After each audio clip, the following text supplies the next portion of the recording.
So మనం discuss చేసినట్టు యుక్రెయిన్కి అమెరికాకు వాళ్ళ బాసులు ఎవరైతే ఉన్నారో వాళ్ళ మధ్య ఒక ఒప్పందం ఏమిటి అంటే ఎంత డబ్బు ఖర్చైనా సరే యుక్రెయిన్ నువ్వు మాకు అమ్మేయాలి. సో ఇది వీళ్ళ మధ్య ఉండే అగ్రిమెంట్. సో ఇందులో ఇవాళ ఏమిటంటే యుక్రెయిన్ని మీరు పొందాలి అంటే రష్యాను ఓడించాలి. రష్యాను ఓడించాలి అంటే ఇది అంత ఈజీ అయిన ఒక విషయం కాదు, కానీ చేసే తీరాలి. సో దాంతో ఇప్పుడు యునైటెడ్ కింగ్డము, ఫ్రాన్స్ అంటే నాటో దేశాలు వీళ్ళు ఒక కొత్త రకమైన ప్రపోజల్తో వచ్చారు. అంటే బాస్ మేము ఇలాంటి ఒక పని చేస్తాము, సో ఇది సక్సెస్ఫుల్గా నెరవేరింది అంటే మనం రష్యాను ఓడించవచ్చు. ఏమిటి అంటే రెండు రకాల ప్లాన్లు. ఒకటి ఏంటంటే స్ట్రోమ్ షాడో అంటారు. స్ట్రోమ్ షాడో అంటే స్కాల్ప్ ఈజీ అనబడే లాంగ్ రేంజ్ క్రూజ్ మిసైల్. అంటే యునైటెడ్ కింగ్డము, ఫ్రాన్స్ వాళ్ళు కలిసి ఎన్నో ఏళ్ల తరబడి దీన్నే మీకు యూకే యొక్క బ్రహ్మోస్ అని చెప్పి చెప్తారు. యునైటెడ్ కింగ్డము, ఫ్రాన్స్ కలిసి తయారు చేసిన కొత్త రకమైన క్షిపణి. సో దీనిని ఇవాళ మేము తీసుకువెళ్ళి యుక్రెయిన్కి ఇస్తాము. ఏమంటే రష్యా వాడు ఒక 100 మిజైళ్ళు వాడినప్పుడు యుక్రెయిన్ లాంటి దేశము కనీసము ఒక 20-30 మిజైళ్ళైనా వాడతారు కదా. అంటే కౌంటర్ అఫెన్సివ్ అనేది యుక్రెయిన్ వైపు నుంచి కూడా ఉంటుంది. ఇది నేను చెప్పాల్సిన విషయం. కాబట్టి కౌంటర్ అటాక్ అన్నప్పుడు యూకే వాళ్ళు ఏమన్నారు, మేము మీకు మా దేశానికి సంబంధించిన స్కాల్ప్ ఈజీ అనబడే ఈ పవర్ఫుల్ మిజైళ్ళని మీకు ఇస్తాం. సో దీంతో ఏమవుతుంది, బిగ్ బాస్ అంటే మీకు డచ్ దేశంలో బిగ్ బ్రదర్ అనే ప్రోగ్రామ్. సో దానిని వాళ్ళు ఇక్కడికి తీసుకొచ్చారు. మీరు వీళ్ళ సింబల్ని చూడాలి, కన్ను. వెంటనే అందరూ ఏమండి వీళ్ళు ఏమైనా ఇలుమినాటికి చెందిన గ్రూప్సా అంటారు. కన్ను అన్నప్పుడు సర్వీలెన్స్ అని చెప్పి చెప్తారు. అంటే వీళ్ళ ప్రోగ్రామ్స్ అన్నీ ఇలాగే ఉంటాయి.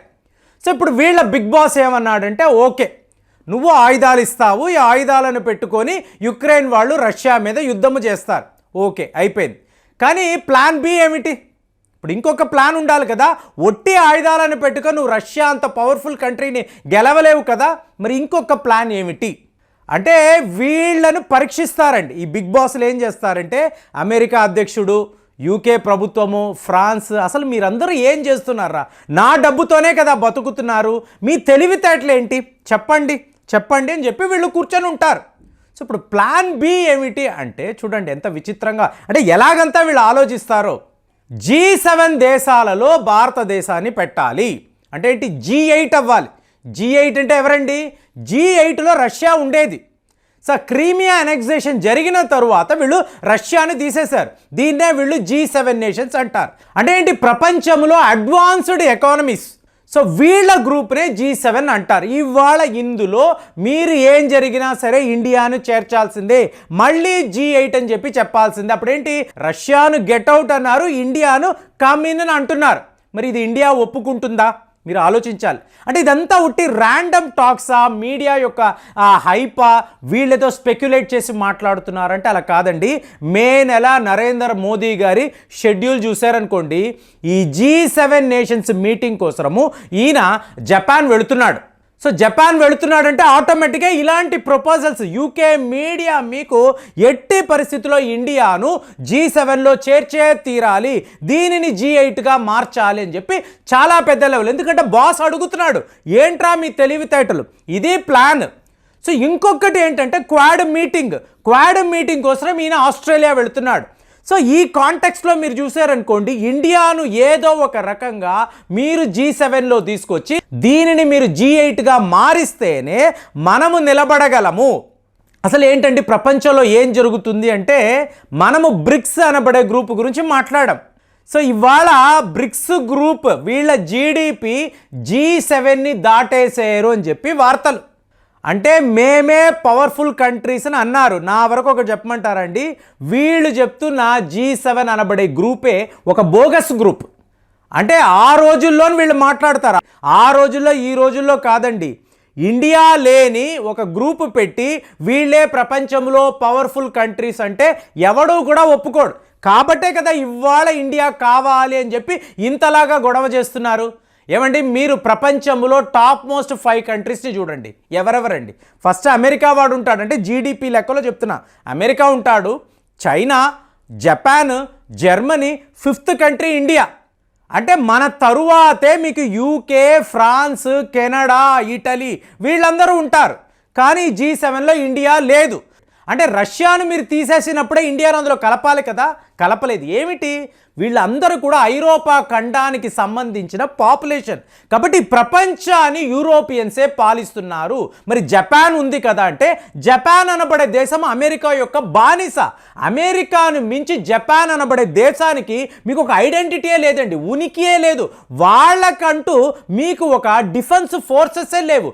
మేము మమ్మల్ని కాపాడుకోవడానికే ట్రై సర్వీసెస్ ఉందే తప్ప ఎవరైనా మా మీద దాడులకు దిగితే మేము అమెరికా దగ్గర ప్రొటెక్షన్ మనీ ఇచ్చి ఉన్నాము, వాళ్ళే మమ్మల్ని కాపాడతారు అనగలిగే దేశమే జపాన్.